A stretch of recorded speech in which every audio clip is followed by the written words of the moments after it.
Nouvelle édition du JT des JT. Bonsoir à toutes et à tous. Bienvenue dans ce journal. Donc voici les titres. Le chef de l'État béninois Patrice Talon a promulgué la nouvelle loi relative à la Commission nationale des droits de l'homme. La réforme opérée à la CBDH induit des changements dans les organes et le fonctionnement de la commission. Désormais, les membres de l'institution passent de 11 à 7 personnalités. Des précisions dans cette édition. Les vacances scolaires s'achèvent bientôt. Dans moins d'un mois, les élèves et apprenants reprendront le chemin des classes. Les parents à divers niveaux se mettent déjà dans les rangs pour ce qui est des préparatifs de la rentrée scolaire. Si certains sont prêts et attendent que le jour J, d'autres continuent de réfléchir. À suivre dans cette édition, quelques parents d'élèves qui se prononcent sur le sujet. En sport, les Guépards du Bénin démarrent lundi prochain la préparation des 2 premiers matchs des éliminatoires de la Coupe d'Afrique des Nations Cannes 2025 contre le Nigeria et le Cameroun. Gernot Rohr, le sélectionneur national, a donné des détails sur le planning en conférence de presse ce jeudi. On en parle dans un instant.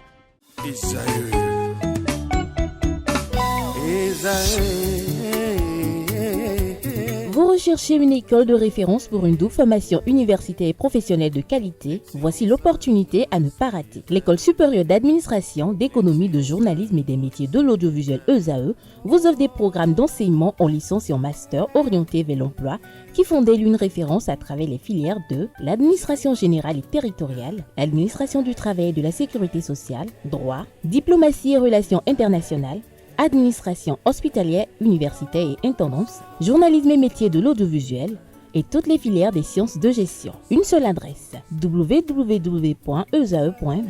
Rendez-vous dès maintenant sur nos campus ESAE Bedjromende au numéro 90 93 65 21 ou au numéro 98 98 14 00. Paracourt sur le numéro 52 46 12 12. Aboumé-Calavi au numéro 52 88 44 44. Akpata au numéro 52 88 33 33. ESAE, l'excellence à un nom.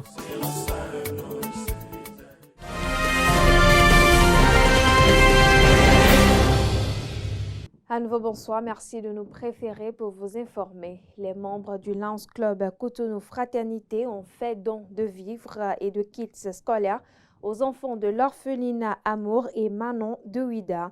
Une activité qui s'inscrit dans le cadre de la rentrée scolaire 2024-2025.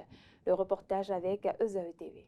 Des sacs de riz et de maïs, des pâtes alimentaires, du lait concentré, des kits scolaires et bien d'autres. Nous sommes à Ouida et c'est les bras chargés que les membres du Lions Club Cotonou Fraternité ont porté secours aux enfants de l'orphelinat Amour et Manon. Nous avons une centaine d'enfants dans le centre et nous leur avons apporté des vivres et aussi apporté des kits scolaires à 87 enfants qui vont à l'école dans le centre. Ça a été tiré au pif. On a eu plusieurs propositions d'orphelinat. C'est vers là où le cœur nous a emmenés, notre cœur nous a emmenés. On est venu et franchement, on n'est pas déçus du choix parce que c'est un centre qui a vraiment besoin d'aide. Une initiative bien accueillie par les pensionnaires du centre qui n'ont pas manqué d'en faire le témoignage. Personne n'ignore le moment que nous sommes en train que nous voulons traverser et ce serait parti pour 9 mois. C'est la rentrée scolaire des enfants. Il leur faut des fournitures scolaires, des kakis, des vivres, le petit déjeuner, le dîner, si possible le goûter. Donc les membres de Lions Club Cotonou Fraternité, je ne peux que les remercier et demander au Tout-Puissant de veiller sur eux. Une action qui vise à soutenir les responsables de l'orphelinat et qui permettra d'améliorer la qualité de vie des différents enfants. Ceux qui s'occupent de la veuve et de l'orphelin remplissent une mission noble, une mission humanitaire. Et notre devoir, c'est de vous assister.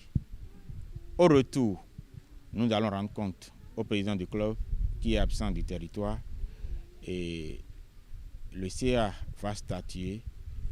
Tout ce que nous venons d'entendre ici ne sont pas tombés dans des oreilles de sourds. Je sais que dans vos écoles, dans votre quartier, il y a des gens qui n'ont pas mangé ou bien est-ce que vous leur donnez à manger? quand vous avez un peu, quand papa vous donne un peu là, est-ce que vous donnez 10 francs, 5 francs à ceux qui n'en ont pas? Vous faites ça?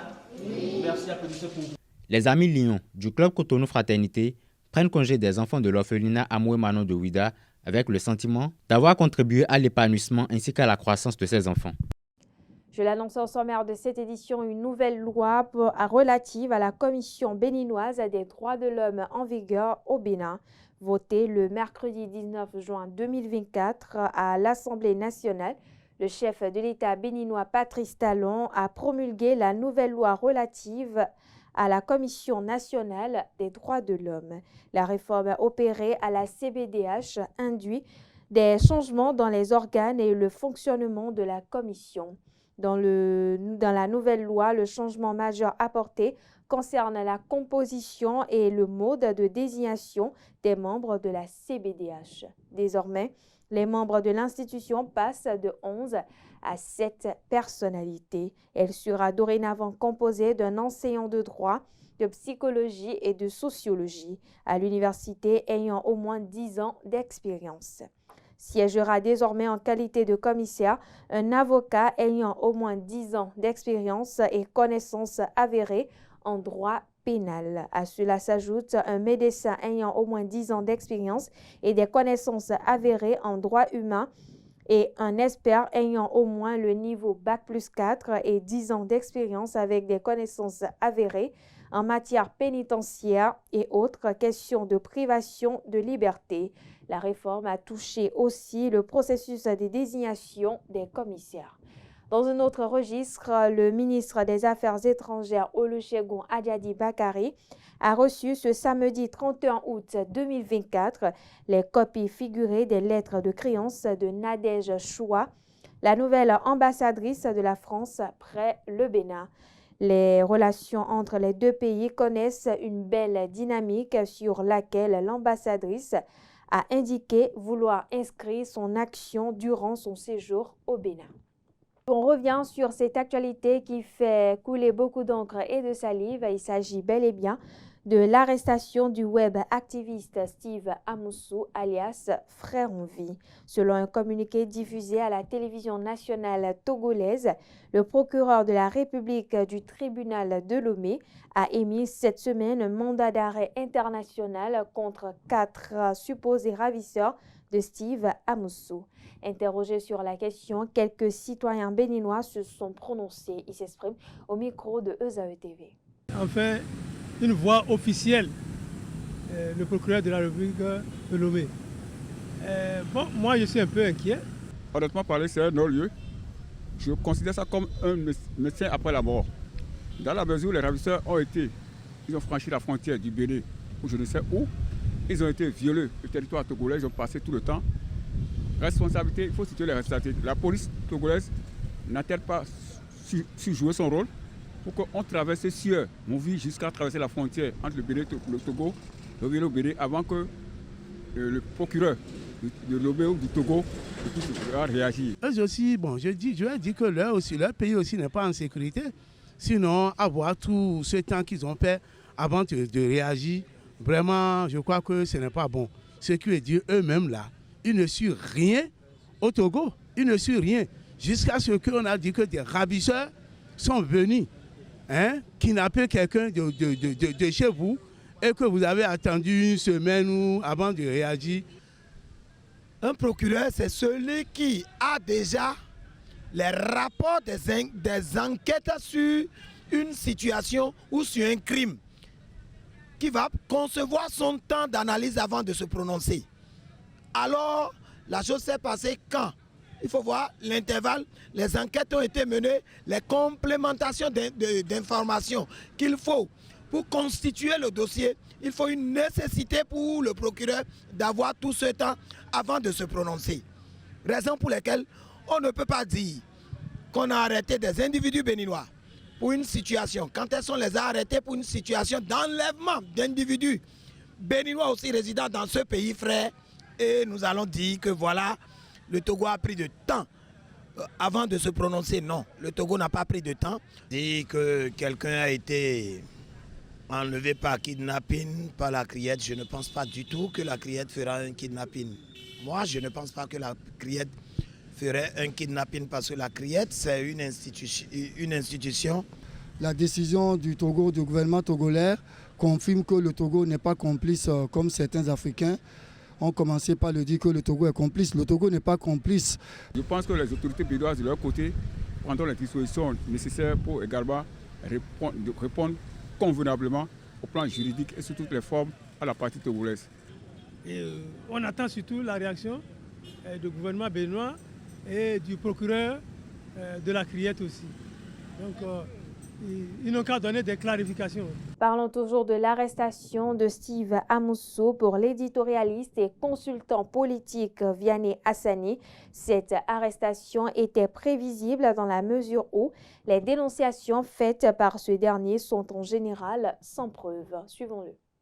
Je pense que l'arrestation du chroniqueur politique et en réalité web activiste politique est quelque chose qui pouvait être attendu dans la mesure où les dénonciations faites par ce compatriote qui se trouve en exil depuis quelques années sont des dénonciations en général sans preuve. Il est vrai que tout citoyen, comme tout observateur, a le droit, je dirais même, il est vrai que tout citoyen, comme tout observateur, a le droit, je dirais même le devoir de s'exprimer, de manifester son opinion, voire sa désapprobation sur l'action publique, sur l'action politique dans un pays. Mais cela doit se faire en toute objectivité, cela doit se faire avec honnêteté. Et lorsqu'il s'agit de dénonciation, cela doit se faire avec des preuves. Et il ne m'apparaît pas évident que depuis quelques années, que Steve Amoussou, alias Frère Rouvi, fait ces chroniques qui sont truffées de dénonciations, cela soit accompagné de preuves palpables. On a même l'impression qu'il s'agit vraiment d'acharnement contre le régime et donc il n'est pas surprenant que, bien que chaque citoyen ait le droit d'exprimer son opinion, voire sa désapprobation sur un régime, il n'est pas surprenant de voir que la stratégie et, je dirais, les caractéristiques de ces chroniques-là, du frère Rouvi, de son vrai nom Steve Amoussou, puissent entraîner que le régime en place fasse tout pour mettre en branle la machine judiciaire contre lui. C'est pour ça que je ne suis pas du tout surpris qu'il ait fini par être arrêté et actuellement sous mandat de dépôt au Bénin. On parle éducation à présent. L'excellence en matière d'éducation au Bénin porte un nom, ESAE. Alors que la rentrée académique approche, l'École supérieure d'administration, d'économie, de journalisme et des métiers de l'audiovisuel ESAE de Parakou, en collaboration avec l'Académie Afrique Digitale, a organisé une séance d'orientation dédiée aux nouveaux bacheliers. Cette initiative vise à guider dans le choix de leur filière tout en mettant l'accent sur les opportunités offertes dans les domaines du numérique et de l'entrepreneuriat. Une alliance stratégique qui promet de former les leaders de demain. ESAE TV pour le compte rendu. L'excellence porte un nom et c'est ESAE, l'École supérieure d'administration d'économie, de journalisme et des métiers de l'audiovisuel.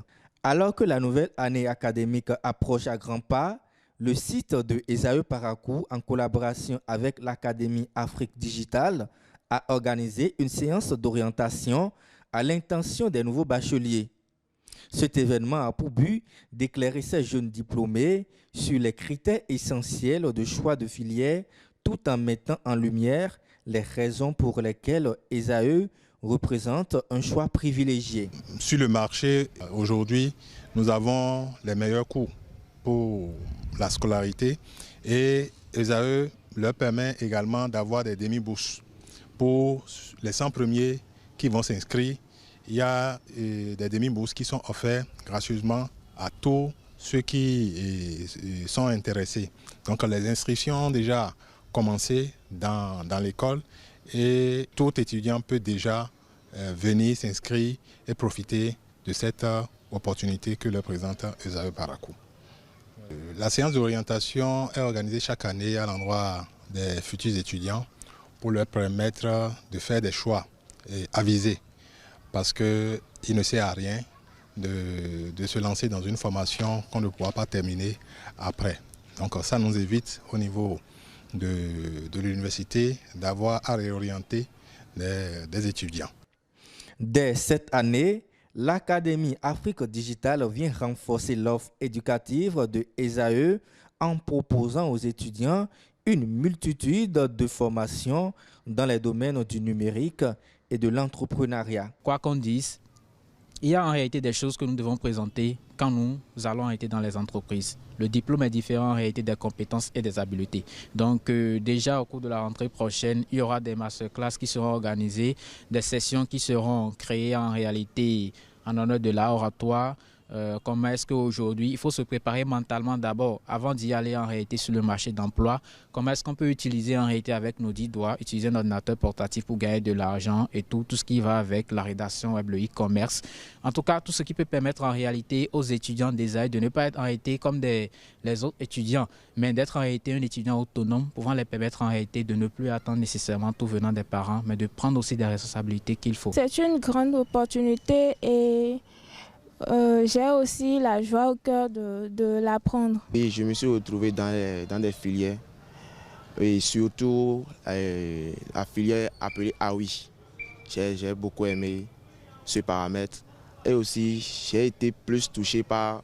Ils ont invité une ONG et ils ont parlé un peu de l'e-commerce. J'ai été un peu intéressé aussi par ça.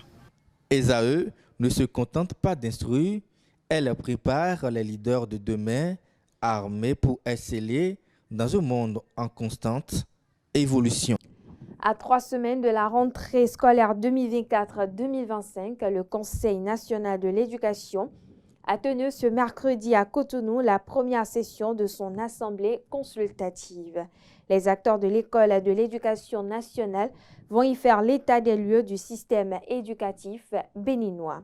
La cérémonie d'ouverture de cette première session s'est tenue en présence des 3 ministres en charge des 3 ordres de l'enseignement et du ministre d'État, secrétaire général de la présidence de la République. Canal 3 Bénin y était, voici leur revue. En vue de renforcer les capacités du Conseil national de l'éducation et d'accroître son efficacité, le gouvernement a procédé à une restructuration de l'institution par le décret numéro 2023-411 du 26 juillet 2023. Ce décret a ainsi marqué la création d'un collège composé de 13 membres permanents et d'une assemblée consultative composée de 67 membres, tous nommés en Conseil des ministres. Cette première session de l'assemblée consultative offre ainsi une tribune d'expression aux acteurs de l'éducation, aussi bien du secteur public que du secteur privé. Une session de l'assemblée consultative est l'occasion pour ses membres de faire le bilan de l'état du système éducatif national, de discuter des enjeux et des perspectives qu'il expose.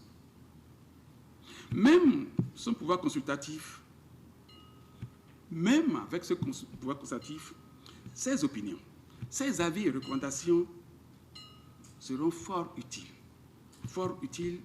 au développement du CNE et au développement du système éducatif national.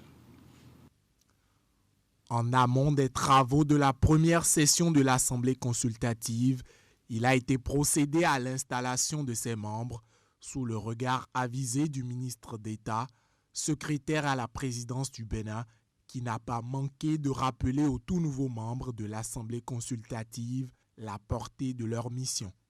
Je voudrais, pour la circonstance et au nom du président de la République, vous féliciter pour votre désignation d'abord et pour votre nomination ensuite en qualité de membre de l'Assemblée consultative, ce qui est une marque de grande confiance placée en vous, qui impose par ailleurs engagement et dévouement pour un système éducatif performant et compétitif au plan international. Cette première session de l'Assemblée consultative s'articule autour du thème « État actuel du système éducatif béninois, bilan et perspectives ». Cet organe du Conseil national de l'éducation a un pouvoir consultatif et se réunit en session unique une fois par an. Les travaux de cette session de l'Assemblée consultative durent 3 jours. Restons dans le secteur de l'éducation. Dans moins d'un mois, les élèves et apprenants reprendront le chemin des classes. La rentrée académique 2024-2025 approche et les parents commencent par réfléchir à divers niveaux sur comment préparer la rentrée scolaire des enfants. Certains sont déjà prêts et n'attendent que le jour J, tandis que d'autres continuent de réfléchir. Pour certains parents d'élèves, c'est surtout une question de planification, car c'est un plaisir et un grand soulagement pour eux de voir leurs enfants aller à l'école. On écoute quelques-uns ici au micro de EZAE TV. La rentrée là, bon, sur moi, ça ne va pas d'abord. Hein. Mais on se prépare. Grâce à Dieu, ça va aller. Bon, on se débrouille comme un peu. Hein. On se bat comme un peu. On attend la rentrée là à grands pas. Moi, de mon côté, ce matin même, je suis allé à l'école de mon enfant. J'ai déjà pris les fournitures. J'ai déjà pris l'uniforme. En plus, si possible, j'ai payé la première tranche de son scolarité.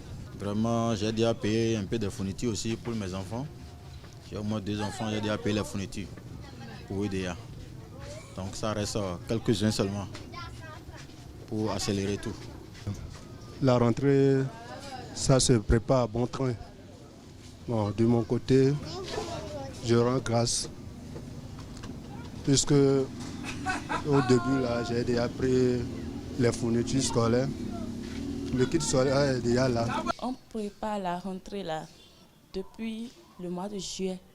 On commence par préparer petit à petit.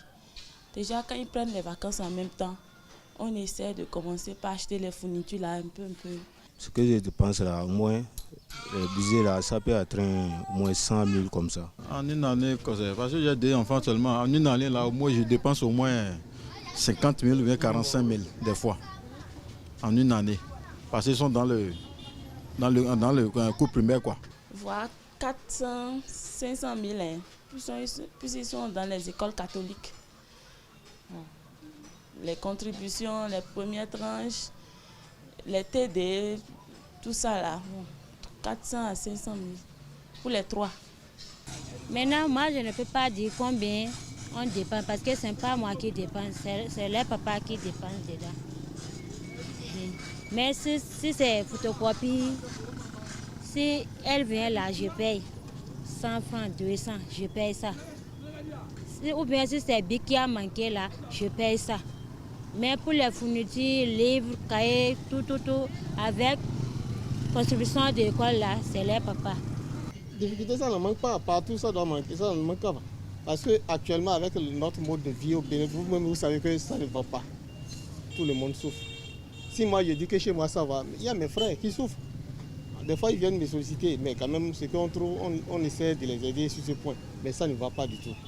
Parce qu'actuellement, la mobilité économique, là, ça dépasse même l'entendement du peuple béninois. Si la rentrée vient là, il y a quelque part qu'on vend les fournitures là, on prend ça à crédit.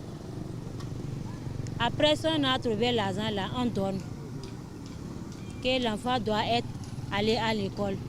Parce que ce n'est pas bon que l'enfant se promène partout. Ce n'est pas bon. Il va aller à l'école. Lui aussi, quelque chose va rentrer pour trouver un peu. Pour son demain, quoi. Si c'est un soulagement pour moi, moi aussi le père, j'aime pas. J'ai été à l'école. Je sais bien, je connais bien l'utilité de l'école. Non, un enfant, chez moi, un enfant qui ne va pas à l'école, ça ne va pas. Ça me soulage. Ce sont nos cadres de demain. Non, ça nous soulage beaucoup. Parce que ça nous permet de s'évader à différentes activités avant l'heure de retour.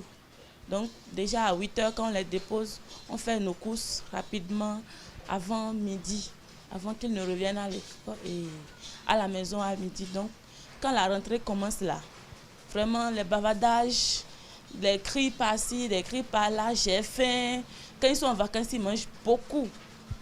Ils mangent beaucoup quand ils sont en vacances. Donc quand la rentrée commence, bon, les parents vraiment, ça nous soulage beaucoup. C'est un grand soulagement, hein, parce que je me repose. Au temps des vacances, là, ils me dérangent trop à la maison. Donc quand ils partent à l'école, moi je me repose jusqu'à leur arrivée. Cette édition se poursuit, la 9e Assemblée générale annuelle du réseau des parlementaires africains pour l'évaluation du développement APNOD. C'est ouverte ce mercredi 28 août 2024 à l'hôtel Azalaï de Cotonou.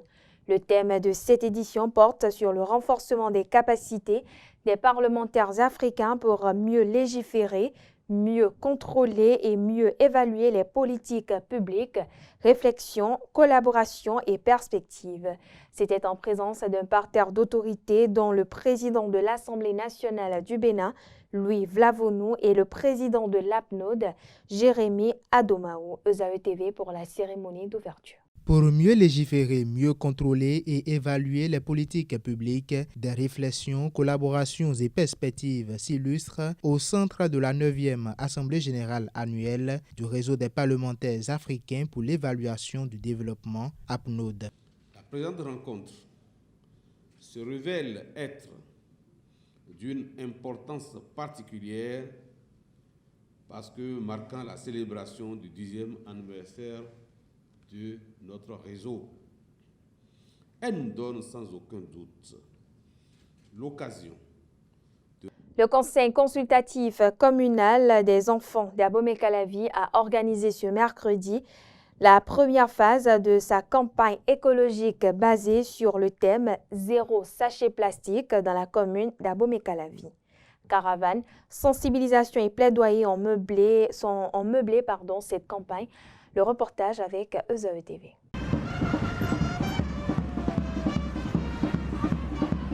Zéro sachet plastique dans la commune d'Abomey-Calavi. C'est le terme de la campagne écologique organisée par le Conseil consultatif communal des enfants de la commune d'Abomey-Calavi. Cette initiative, appuyée par le programme d'accompagnement des communautés pour la protection de l'enfant et le système de protection de l'enfant, PACOP SPE, piloté par SOS Village d'enfants au Bénin, a pour objectif de lutter contre les dangers occasionnés par les sachets plastiques. Quittant SOS Village d'enfants au rythme des fanfares et passant par le carrefour Kota, la caravane de sensibilisation des enfants a fait escale au marché Calavi-Tokpa pour éveiller les bonnes dames. Nous avons sensibilisé les bonnes dames à propos des sachets plastiques et nous avons également procédé au ramassage de sachets plastiques dans le marché. Nous leur avons dit que les sachets en plastique sont dangereux pour la santé. Les sachets plastiques causent aussi les accidents et il faut également éviter de jeter les sachets plastiques n'importe comment parce que c'est aussi la santé des populations et la santé de ces bonnes dames-là aussi qui sont dans le marché. Précisons que nous avons mené ces sensibilisations-là autant en français qu'en fond pour permettre à tout le monde de pouvoir recevoir le message que nous essayons de passer.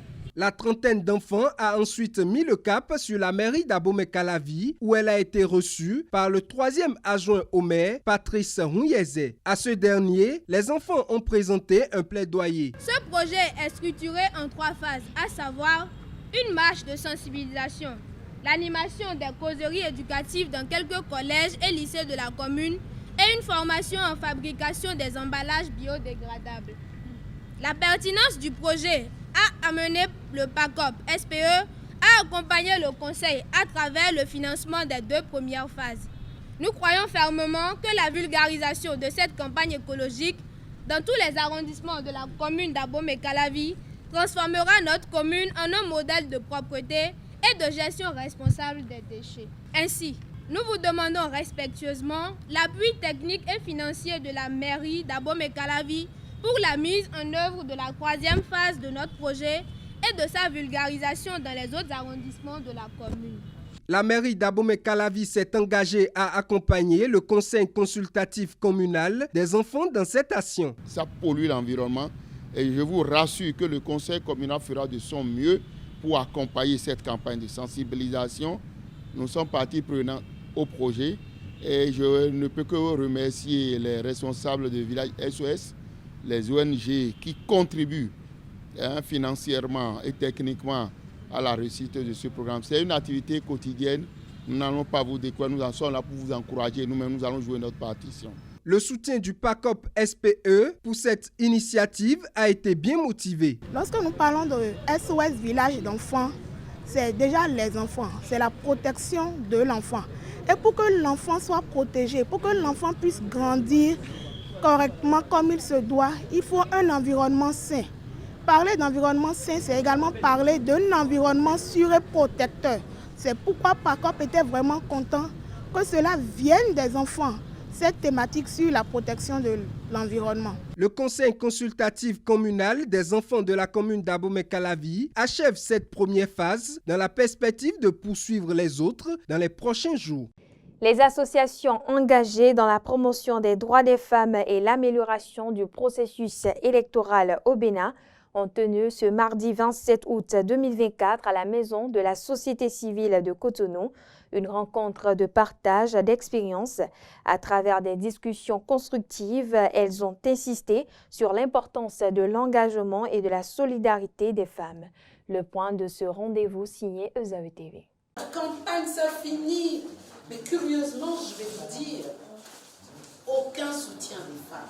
Partage d'expériences, conseils et réseautage sur la question électorale et la promotion des droits de la femme, c'est le contexte qui a réuni plusieurs associations le lundi 20 août 2024 à la Maison de la Société civile de Cotonou. J'écris beaucoup de livres, je fais beaucoup de conférences à travers plusieurs pays sur fonds propres parce que j'estime que le souffle de vie, on peut le perdre à tout moment. Et même si demain je ne vivais plus, que quand même l'histoire retienne qu'il y a eu une certaine Dorcas Carmel Kodia qui a semé dans la vie des femmes. On doit être multidimensionnel, multisectoriel, multifonction, multi-tout, on doit l'être. Une femme est un peu comme le dieu des Indiens là. Vous connaissez la déesse Shiva, assise comme ça avec ses plusieurs bras. L'une caresse, l'autre peut étrangler, l'autre cuisine. C'est ça la femme. La docteure Idowu Léontine, présidente de l'association Rifanga, profite de cette occasion pour encourager les femmes à participer à la vie politique du pays. La femme est un instrument de développement. Et à ce sujet, on doit avoir des femmes à tous les niveaux où nous devons décider du développement de notre pays, que ce soit en politique, que ce soit au niveau des lois au Parlement. Parce qu'il faut que ces lois soient équitables. Ces échanges ont souligné l'importance d'une approche collective et solidaire des femmes pour un développement en L'atelier national de mise en place de la plateforme de l'écosystème transfrontalier du complexe naturel W au Bénin s'est ouvert ce lundi 26 août 2024 à Cotonou. Cette activité s'inscrit dans le cadre de la mise en œuvre du projet Habitas, entendez améliorer l'agir, la gestion et la gouvernance fondée sur la connaissance du bassin du Niger et d'un système assis. L'objectif visé est d'instaurer un système de gestion participative de ressources naturelles en se basant sur des données actuelles. Canal 3 Bénin pour le point de la cérémonie de lancement. Dans le cadre de la mise en œuvre du projet NB-ITAS et suite à une étude préparatoire dont les résultats sont validés en 2020, les parties prenantes passent à l'instauration de la plateforme de l'écosystème transfrontalier du complexe naturel W au Bénin. Le but visé est l'amélioration de la gestion de la gouvernance et la conservation des ressources naturelles dans les trois pays partageant cette réserve de biosphère, en l'occurrence le Niger, le Burkina Faso et le Bénin. C'est une zone protégée et dont les informations qui seront regroupées de tous les horizons possibles sur cette plateforme permettront de produire des informations de qualité et également de permettre de mieux gérer cet écosystème. Cet atelier national intervient dans un contexte de changement climatique où la gestion intégrée des ressources en eau devient une nécessité. La question des ressources naturelles a évolué dans le temps. Au départ, c'était une protection intégrale, qu'on ne doit pas rentrer dans ce qui est classé par les autorités, les gouvernants. Mais les concepts ont évolué. Ensuite, on a parlé de gestion participative des ressources naturelles. Tous les acteurs se regroupent ensemble pour discuter de la gestion de l'espace. Est-ce que vous voyez? Donc avec les populations riveraines, tout le monde. Et c'est dans ce cadre que le PAC W a bénéficié beaucoup de financement de la part des gouvernants, des partenaires. Financé par le Fonds mondial pour l'environnement, le projet NB-ITAS concerne 11 pays dont l'Algérie, la Côte d'Ivoire, le Cameroun, le Tchad et le Bénin. En dehors du parc W, 2 autres écosystèmes sont ciblés. Cet atelier s'étend sur 3 jours. Le président du Sénégal, Bassirou Diomaye Faye, a reçu le feu vert du Conseil constitutionnel pour dissoudre l'Assemblée nationale. Une question restée en suspens depuis plusieurs mois en raison des exigences constitutionnelles strictes. Le Conseil a indiqué que l'Assemblée nationale peut être dissoute, mais pas avant le 12 septembre 2024. Au micro de ESAE Télévision, l'éditorialiste et consultant politique Vianney Hassani commente ce projet de révision de la Constitution par le président Bassirou Diomaye Faye et analyse les conditions de sa réussite vu qu'il n'a pas la majorité au Parlement. On le suit. À peine quelques mois après son arrivée au pouvoir, le président Bassirou Diomaye Faye du Sénégal engage une procédure de révision de la Constitution. Alors d'après le décret présidentiel qui a été publié et d'après le conseiller du président de la République qui en a parlé ces derniers jours, cette révision de la Constitution sénégalaise vise 2 objectifs, c'est notamment la suppression de 2 institutions de la République, à savoir un haut conseil chargé des collectivités territoriales et le Conseil économique, social et environnemental. C'est vrai qu'il s'agit de problématiques qui sont aussi courantes dans bien d'autres pays africains, à savoir l'efficacité, l'opportunité et la pertinence d'un certain nombre d'institutions qui méritent tout au moins d'être révisées. Mais je pense qu'on sait qu'en Afrique, toute révision de la Constitution peut partir sur des fondements objectifs et après viser d'autres desseins. Et donc c'est pour ça qu'il faut être très prudent. Néanmoins, il y a 2 obstacles possibles à ce que cette révision, cet objectif de révision ne soit pas forcément sain pour la démocratie sénégalaise. C'est que le président Bassirou Diomaye Faye ne dispose pas d'une majorité au Parlement sénégalais à l'heure actuelle. Et donc, bien entendu, si une telle révision doit être faite, ça ne pourrait se faire que dans le cadre d'un consensus politique, aussi bien de la part des soutiens du régime en place que des membres de l'opposition. Et je dirais, la deuxième réserve qu'on peut avoir aussi, c'est que on peut estimer, bien entendu, que lorsqu'on veut faire une révision et que cette révision de la Constitution est dans un objectif positif, il vaut mieux le faire très tôt lorsqu'on arrive au pouvoir plutôt que d'attendre les derniers moments de son mandat pour le faire. Mais ça peut être aussi une stratégie que le président Diomaye Faye est en train de mettre en place pour éviter toute soupçon. C'est pour ça qu'il préfère le faire au début. Mais au total, j'estime que ce qui va permettre de savoir si ce projet de révision de la Constitution du Sénégal pour changer en fait le sort des 2 institutions qui sont considérées peut-être comme inutilement budgétivores, à savoir le Haut Conseil des collectivités territoriales et le Conseil économique et social, eh bien, c'est forcément par le consensus que cette dynamique pourra se mettre en branle si elle est objective, parce que le président Diomaye Faye ne dispose pas d'une majorité au Parlement. Donc, je pense que les semaines, les mois à venir nous édifieront davantage si un vrai consensus et un dessein positif, objectif, sont à la base de ce projet de révision de la Constitution au Sénégal. L'actualité, c'est également le balai d'ouverture des marchés modernes construits par le gouvernement qui se poursuit. Après Cotonou, le marché moderne régional a été ouvert au public le week-end écoulé. Le marché Azové, le premier marché, a été ouvert au public dans le département du Koufo. Le top a été donné avec une infrastructure marchande mise en service devant les populations et autorités de la région. Le point de la cérémonie d'ouverture avec la rédaction de Canal 3 Bénin. Une coupure symbolique du ruban qui a valeur d'ouverture officielle des portes du marché moderne construit par le gouvernement ici à Zové dans le département du Koufo. Une infrastructure dressée sur une superficie de 5,8 hectares et qui offre aux usagers toutes les commodités d'un espace marchand. Ce marché couvrant 12 378 mètres carrés dispose désormais de 2049 espaces de vente incluant 1746 étals 117 boutiques, 12 restaurants, 16 poissonneries, 16 boucheries, un espace de vente de bétail de 132 places, ainsi que 3 magasins répondant ainsi aux besoins de tous les acteurs de la chaîne de valeur. Des équipements modernes conçus pour répondre aux besoins des commerçants et autres usagers. Ils sont installés sur des espaces commerciaux bien organisés, avec des infrastructures sanitaires, des zones de stockage ainsi que des aires de stationnement, mais aussi un système de gestion des déchets. Chères sœurs, mesdames et messieurs, ce joyau vous appartient.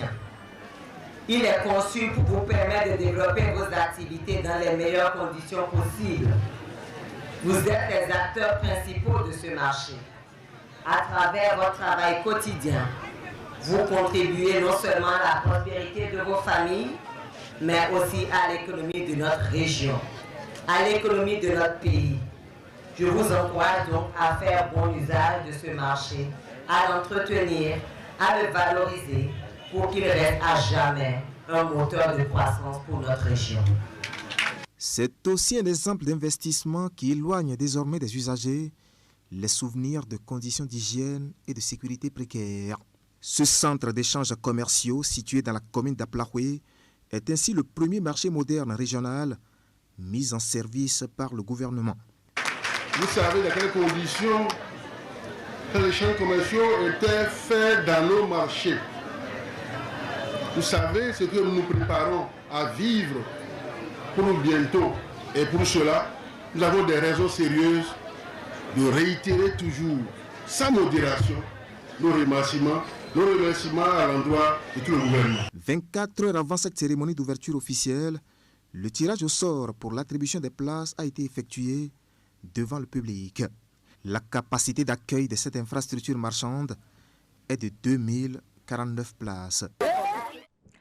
L'homme d'affaires Razaki Olofiji Babatunde, président directeur général de l'imprimerie Tunde et de Tunde Motors, est décédé le dimanche 25 août 2024 des suites d'une maladie.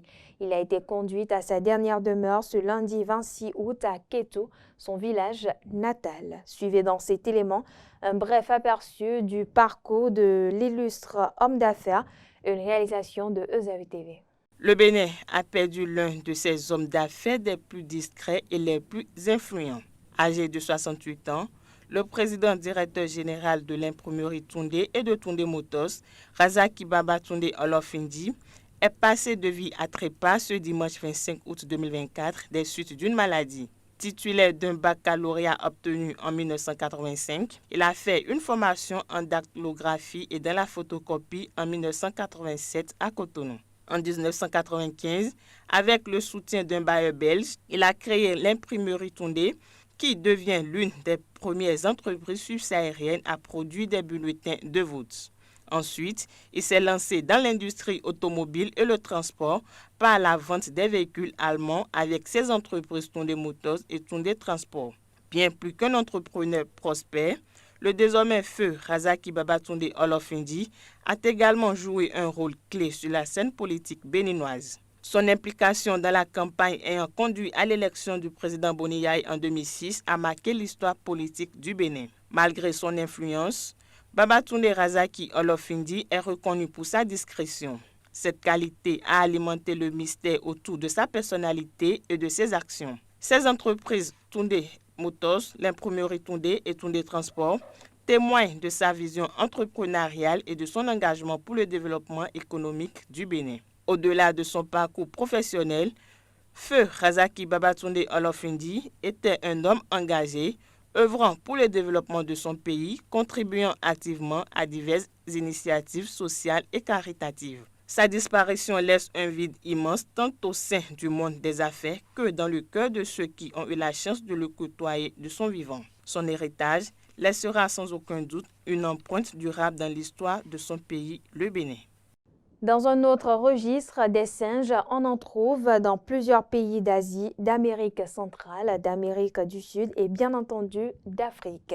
Mais une seule ne se retrouve qu'au Bénin et au Togo et reste endémique. C'est le singe à ventre rouge.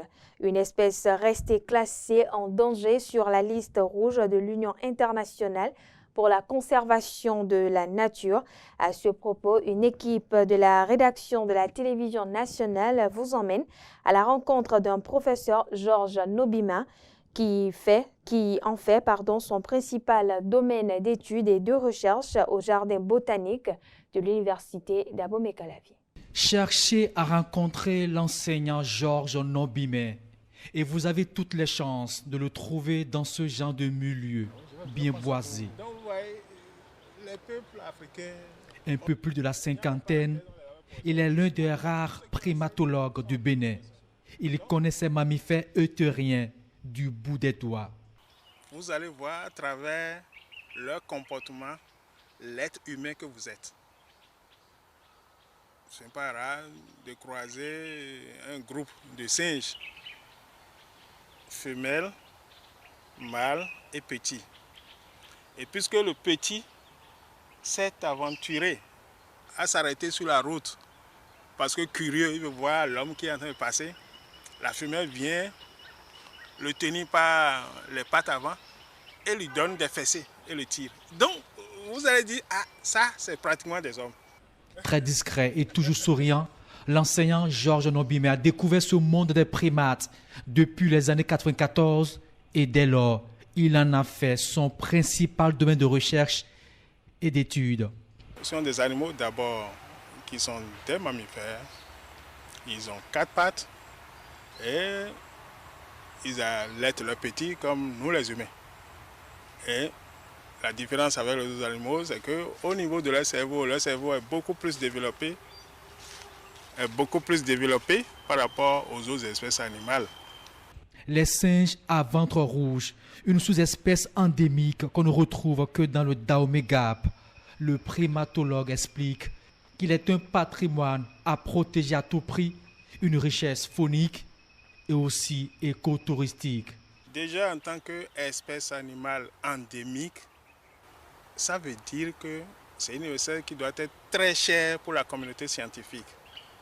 Parce que si elle disparaît, c'est qu'elle a disparu de la planète Terre. C'est-à-dire que nous devons veiller à ce que l'espèce ne s'éteigne point. La présence de cette espèce dans notre forêt classée de la lama est un trésor qu'on peut, disons, monétiser parce que quand on entend que cette espèce elle est endémique et présente qu'au Bénin seul, cette sous-espèce présente qu'au Bénin seul, on veut quand même payer le prix pour venir la voir et la regarder. Donc c'est un trésor qu'on a actuellement là. Le monde des primates, un monde fascinant. Selon ce spécialiste, ses cousins proches sont des vrais pollinisateurs. Ces animaux, en majorité arboricoles, sont aussi très sociables.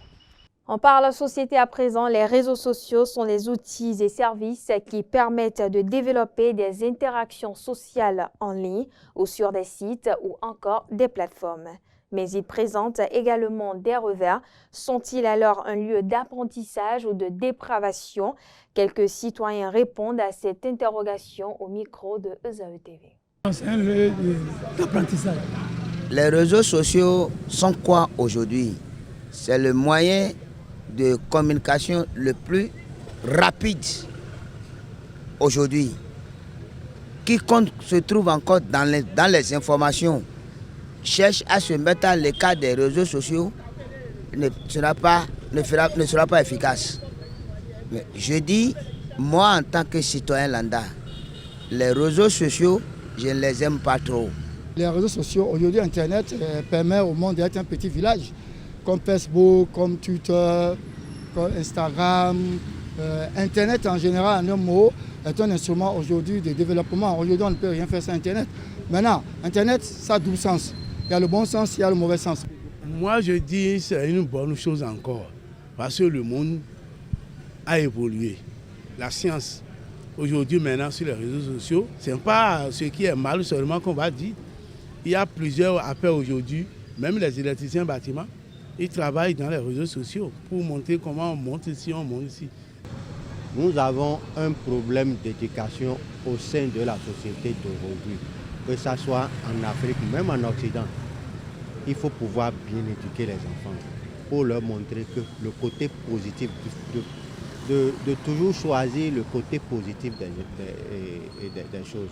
Ceux qui savent qu'ils sont bien éduqués sur le plan spirituel, sur le plan des valeurs humaines, de la morale, ils prennent Internet pour se développer. Ça veut dire quoi? Ça veut dire qu'on peut apprendre beaucoup de choses sur Internet pour renforcer sa capacité, pour vendre sa compétence, pour avoir de l'argent, pour avoir une belle maison, pour faire des plaisirs et à sa femme, à ses enfants et à sa famille, à sa deuxième famille. Les tantes, les cousines, quand ils ont des événements, elles ont besoin de cadeaux, vous devez les accompagner, mais pour ça, il faut des ressources. Donc Internet aujourd'hui est un petit village et permet de renforcer nos capacités dans tous les secteurs de développement.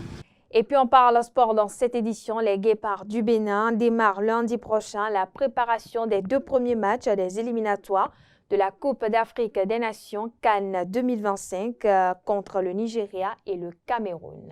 Gernot Rohr, le sélectionneur béninois, a donné des détails sur le planning en conférence de presse ce jeudi. Suivez plutôt. Les entraînements vont commencer dès le lundi, puisque le regroupement à Abidjan aura lieu dimanche et lundi. Il y en a qui ont des matchs dimanche, notamment Steve Mounier, qui doit venir donc d'Allemagne en passant par la France pour arriver lundi soir à Abidjan. Donc on aura un groupe au complet, je pense, pour les entraînements de mardi. Mais ceci dit, ceux qui sont déjà là le dimanche, ils vont faire des entraînements dès le lundi. On a trouvé un peu nos marques. Je pense que les joueurs aussi sont contents de se retrouver dans des conditions idéales, on va dire. Bonne pelouse, même à l'hôtel, on peut pratiquer des entraînements le matin, comme on l'a fait tous les matins. On a travaillé, il y a un parc, il y a des terrains et on peut donc s'entraîner 2 fois par jour. Le match est samedi, on va partir le jeudi pour pas avoir de problème justement de dernière minute au Nigeria. Ça peut arriver sans qu'il le fasse exprès, mais ça peut arriver. Donc on part l'avant-veille et on est sûr d'arriver le jeudi soir, normalement à Ouyo. On aura un entraînement le vendredi au stade Godswill qui est magnifique. C'est une arène superbe, comme vous connaissez, vous y étiez peut-être il y a quelques années. Et là, on peut jouer sur une bonne pelouse avec un stade plein et avec une ambiance sportive magnifique. Donc on est très content de retrouver ça. Les Jeux paralympiques ont débuté ce mercredi à Paris en France. 169 délégations pour un total de 400 athlètes en situation de handicap vont se challenger dans 549 épreuves de 22 sports.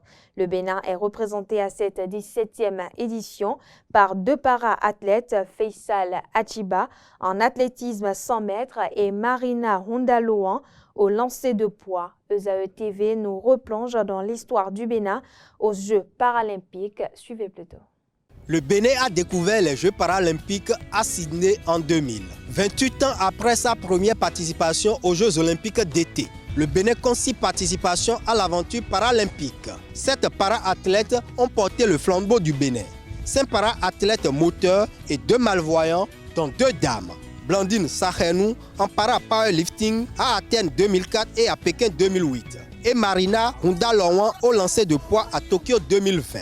Chez les hommes, Edouard Agbouessi a fait les premiers pas du Bénin aux Jeux paralympiques en athlétisme sur les 100 mètres à Sydney 2000.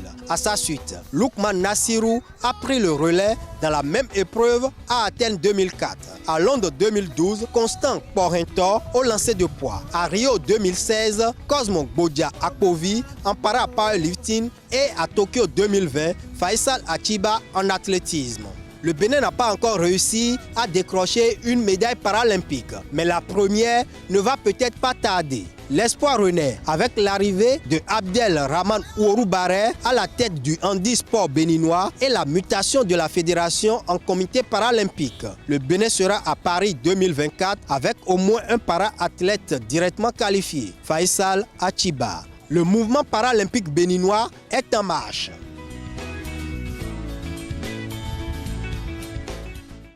Voilà, chers internautes, c'est ici que prend fin cette édition. Merci de l'avoir suivi, merci de votre attention. Belle suite de programmes en compagnie de EZN TV.